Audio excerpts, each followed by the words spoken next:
Hello everyone, welcome back to the channel Achievers Point। चलिए आज start करते हैं अपने जर्नल एंट्रीज से। ये चैप्टर है अकाउंट्स में। देखते हैं जर्नल एंट्रीज को कैसे पास किया जाता है, क्या इनके रूल्स होते हैं पास करने के लिए, उनका पर्पस क्या है। So let get start. Journal is the basic book of original entry. All the business transactions are recorded.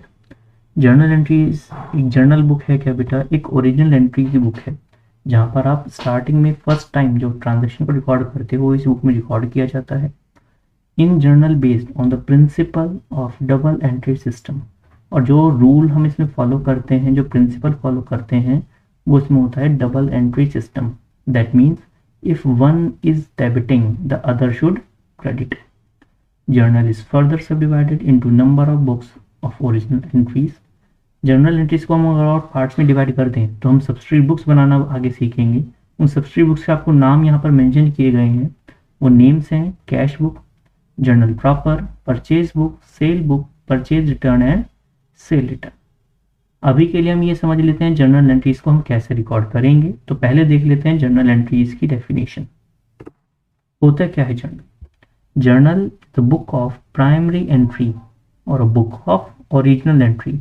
इसको प्राइमरी एंट्री इसलिए बोला गया क्योंकि फर्स्ट टाइम जो ट्रांजेक्शन्स रिकॉर्ड होती हैं, बिजनेस ट्रांजेक्शन्स, वो इसी बुक में होती हैं। ओरिजिनल एंट्री यानी कि सेम वे में जो हमने ट्रांजेक्शन नोट की है उस वे में इसको रिकॉर्ड किया जाएगा। In which all business transactions are recorded date wise. जितनी भी ट्रांजेक्शन हम रिकॉर्ड करेंगे वो डेट वाइज ही हम रिकॉर्ड करेंगे। जैसे जैसे ट्रांजेक्शन्स आती चली जाएंगे हम डेट के अकॉर्डिंग उनको रिकॉर्ड करते रहेंगे as per the rules of debit and credit. और जब हम इसको रिकॉर्ड करेंगे डेट वाइज तो हम एक रूल फॉलो करेंगे और रूल है डेबिट एंड क्रेडिट का विद प्रिसाइज डिस्क्रिप्शन। हम उसको डिस्क्राइब भी करेंगे नीचे, जिसको प्रिसाइज डिस्क्रिप्शन यानी शॉर्ट डिस्क्रिप्शन हम बोलते हैं, और उसके लिए टर्म यूज की गई है नरेशन। चलिए आगे चलते हैं। ये डेफिनेशन हो गई। अब हम देख लेते हैं इसका फॉर्मेट क्या है। सिंपल सा फॉर्मेट है जर्नल एंट्रीज को रिकॉर्ड करने का। ऊपर लिखते हैं हम जर्नल, उस कॉलम्स डिवाइड करते हैं। कॉलम्स बनते हैं date, particulars LF, debit amount and credit amount. Date column में हम जैसे जैसे हमारे पास ट्रांजेक्शन आती चली जाएगी वो डेट्स लिखेंगे। पर्टिकुलर कॉलम में ये आप देख रहे होंगे यहाँ पर कुछ इस फॉर्म में एंट्री करेंगे। LF कॉलम को अभी ब्लैंक छोड़ेंगे, वैसे इस कॉलम को यूज किया जाता है अगर हम डिटेल में मेंशन कर रहे हैं लेजर फोलियो।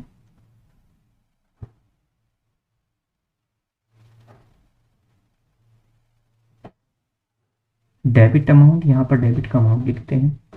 क्रेडिट अमाउंट यानी कि अगर क्रेडिट का कोई अमाउंट है वो यहाँ पर लिखें। क्या है ये सब चीज़ें, अभी क्लियर हो जाएगा सब चीज़ें। और ब्रैकेट में आप नीचे देख रहे होंगे बीइंग, यानी कि ये नरेशन होती है, शॉर्ट डिस्क्रिप्शन। देखो लिखा भी हुआ है डेट में, ये लिखा हुआ है देखिएगा, डेट यहाँ पर contains the date at which transaction is happen. जिस डेट को हमारी ट्रांजेक्शन हुई है उस डेट को हम लिखेंगे। पहले हम यहाँ पर ईयर लिखते हैं और उसके बाद डेट। जो लाइन है इसको नरेशन बोलते हैं। और हर ट्रांजेक्शन के एंड में जब जर्नल एंट्री हो जाएंगी तो हम एक लाइन ड्रॉ कर देंगे, उसका मतलब होगा कि हमने जर्नल एंट्री को कंप्लीट कर दिया। चलेगा आगे रूल्स देखते हैं। जो मेन रूल्स हैं अकाउंट्स का, इसको गोल्डन रूल ही बोला जाता है। जर्नल एंट्रीज का गोल्डन रूल क्या है? हमने लास्ट ट्रांजेक्शन में लास्ट फाइल पे ये देखा था। देखो यहाँ पर एक्स अकाउंट डेबिट, हमने एक्स को डेबिट किया। पढ़ा था हमने डबल प्रिंसिपल, इसको डबल एंट्रीज को बोला जाता है। डबल एंट्री रूल ये फॉलो करता है। तो एक्स को डेबिट किया और आप चेक कर सकते हैं वाई को क्या किया है, क्रेडिट। 2 का मतलब है क्रेडिट एंड एक्स का मतलब है डेबिट। तो हमने ये कैसे किया? ये रूल्स के अकॉर्डिंग हमने किया है।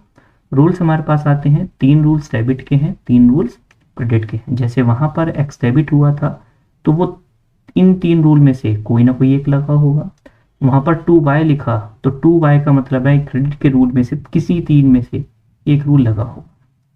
तो रूल्स पढ़ लेते हैं। Debit the receiver. Debit the receiver, अगर कोई पर्सन गुड्स को रिसीव कर रहा है तो उसके नाम को डेबिट कर दो। जैसे सपोज करो एक्स ने गुड्स परचेज किए तो उसके पास गुड्स आ रहे हैं तो आप एक्स को कर देंगे डेबिट।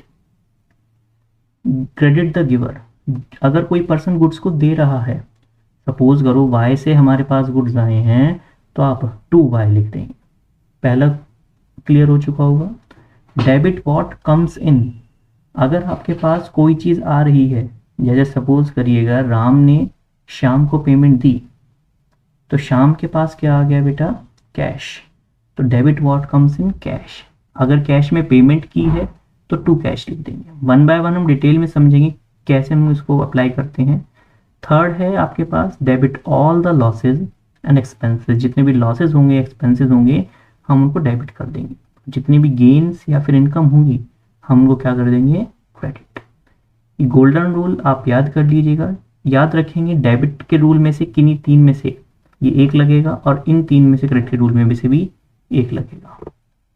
देखते हैं वन बाय वन कैसे रूल ये अप्लाई होते हैं। पहले रूल हमने समझा था, rule number 1, debit the receiver credit the giver. लिखा हुआ है the person receiving something should be debited and the person who is giving something should be credited. अगर कोई पर्सन रिसीव कर रहा है तो आप उस पर्सन के नेम को डेबिट कर दो। अगर कोई पर्सन दे रहा है तो उसके नाम को क्या कर दो बेटा, क्रेडिट। एग्जाम्पल से समझ लेते हैं। पेड 2000 रुपीज टू राम, आपने क्या किया, राम को 2000 रुपीज पे कर दिए। तो किसने पे किए हैं, आपने। किसको किए हैं, राम को। तो डेबिट का रूल अप्लाई करें, डेबिट द रिसीवर। कौन है रिसीवर, अमाउंट किसको रिसीव हुआ, राम को। तो राम्स अकाउंट डेबिट, चेक कर सकते हैं आप नीचे जर्नल एंट्री हमने राम्स अकाउंट लिख दिया डेबिट, और इसके सामने कितने रुपीज को रिसीव हुए वो भी लिख दिया हमने, और किस में पेमेंट करी है हमने, कैश में। तो यहाँ पर हमने जो टू कैश लिखा है ये क्रेडिट का सेकंड रूल लगाया, चेक कर सकते हैं। क्रेडिट का सेकंड रूल था यहाँ पर क्रेडिट व्हाट गोज आउट, आपके पास से क्या चला गया, कैश। तो यहाँ पर हमने लिख दिया टू कैश। आई होप ये इतना क्लियर हो चुका होगा। नेक्स्ट चलते हैं rule number 2, debit what comes in credit what goes out. अगर आपके पास कुछ चीज़ें आ रही हैं या फिर कुछ जा रहा है तो आप उसको क्या कर दो, डेबिट, और अगर आ रहा है तो क्रेडिट। जैसे मशीन परचेज करी है आपने कैश में 20,000 रुपीज़ की। अब आपके पास क्या हुआ, आप शॉप पर गए, मशीन खरीदी आपने और पेमेंट कराए, आपके पास वो मशीन डिलीवर हो चुकी है तो आपके पास मशीन आ गई। तो रूल के अकॉर्डिंग डेबिट व्हाट कम्स इन, यानी कि मशीन आई है तो मशीन अकाउंट डेबिट लिख देंगे हम, और आपके पास से क्या चला गया, कैश चला गया, तो टू कैश। और दोनों में अमाउंट 20,000, मशीन भी 20,000 की थी और आपने पेमेंट भी 20,000 की। तो हमारी इस रूल को फॉलो करके ये जर्नल एंट्री बन गई। थर्ड है debit all expenses and credit all the income. Example से देख लेते हैं, अगर कोई आपके पास एक्सपेंस है तो आप उसको डेबिट कर दो। जैसे यहाँ पर आपने क्या किया, सैलरी पे की है, सैलरी इज एन एक्सपेंस, तो आप सैलरी अकाउंट को डेबिट करो। और आपसे कैश में पेमेंट हुई है तो क्रेडिट का second rule credit what goes out to cash. Clear हो चुके होंगे तीनों रूल्स। ये जो नेक्स्ट स्लाइड है यहाँ पर आपको कुछ ट्रांजैक्शन दिखाई हुई हैं। जैसे अगर कैश परचेज होती है तो वहाँ पर क्या जर्नल एंट्री होती है, क्रेडिट परचेज होगी, कैश सेल होगी, क्रेडिट सेल होगी। ये बहुत कन्फ्यूजिंग है। वन बाय वन हम क्या करते हैं, जो मेनली यूज होती हैं ट्रांजैक्शंस उनकी जर्नल एंट्री फॉर्म करके देख लेते हैं, और ये भी देखेंगे कौन से रूल को उसको फॉलो करके वो जर्नल एंट्री बनी। चलिए अब हम क्या करते हैं, वन बाय वन उन एंट्रीज को देख रहे हैं जो मोस्टली पूछी जा सकती हैं आपके एग्जाम से। फर्स्ट क्वेश्चन की स्टार्टिंग हो जाती है आपके पास, हर क्वेश्चन की स्टार्टिंग मोस्टली इसी से होती है, स्टार्टेड बिजनेस विद कैश। अगर आपने अपने बिजनेस को कैश से स्टार्ट किया, आपने क्या किया, घर पर आपके 1 लाख रुपीज रखे हुए थे, आप अपने बिजनेस में ले आए, तो डेबिट का एक रूल लगेगा और एक लगेगा क्रेडिट का। देखते हैं डेबिट का कौन सा रूल लगेगा। Debit what comes in, obvious सी बात है कैश आया है तो कैश हम लिख देंगे। और टू कैपिटल, यानी कि बिजनेस की एक लायबिलिटी क्रिएट हो गई और आपकी कैपिटल इन्वेस्ट हो गई कहाँ पर, बिजनेस में। तो क्रेडिट द गिवर, कौन है गिवर, आप ही हैं, तो आप लिखेंगे टू कैपिटल अकाउंट। बेसिक सी ट्रांजैक्शन है ये। सेकंड बेसिक ट्रांजैक्शन यहाँ पर आ रही है, बॉट गुड्स फॉर कैश। अगर आपने गुड्स कैश में परचेज किए हैं तो आपके पास गुड्स आ गए, तो याद रखेंगे जब भी हम गुड्स को परचेज करेंगे और गुड्स आएंगे आपके पास, हम उसके लिए जो टर्म यूज करेंगे वो करेंगे purchase account debit. Purchase account debit, क्योंकि हमारी परचेज क्या है, एक तरीके से एक्सपेंस है, और आपके पास से पैसे जा रहे हैं, कैश में परचेज किया है आपने, पेमेंट दे करके आए हैं, तो टू कैश। आई होप इतनी बेसिक ट्रांजेक्शन क्लियर हो चुकी होंगी। अगर यही लास्ट ट्रांजेक्शन जो हमने की, अगर गुड्स कैश में ना होकर के क्रेडिट में होते तो क्या होता, अगर इनके अलावा सेल होती तो क्या होता। ऐसी बहुत सारे ट्रांजेक्शन्स हैं जो अभी हमें कवर करनी है। आज के लिए इतना ही रखते हैं। नेक्स्ट वीडियो में आप चेक कर सकते हैं ये जो बेसिक ट्रांजेक्शन्स हैं और ट्रांजेक्शन कैसे हम पास करते हैं, और अगर आपको समझ में आई हो तो एक लाइक ज़रूर कर दीजिएगा। Thank you very much, see you soon.